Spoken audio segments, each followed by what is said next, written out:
V4 дрон обладает складным корпусом. В сложенном виде запросто поместится на ладони. В разложенном виде его размер 27,5 на 25 на 5 см. Модель камеры зависит от модификации, выбранной при покупке летательного аппарата. Трансляция видео в режиме реального времени с камеры дрона на экран смартфона. Управление и съемка фото и видео с помощью жестов.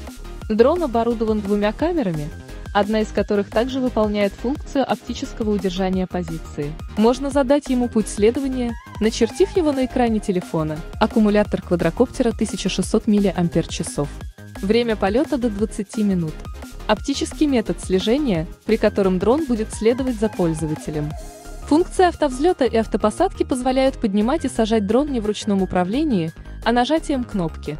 Это упрощает взлет и посадку.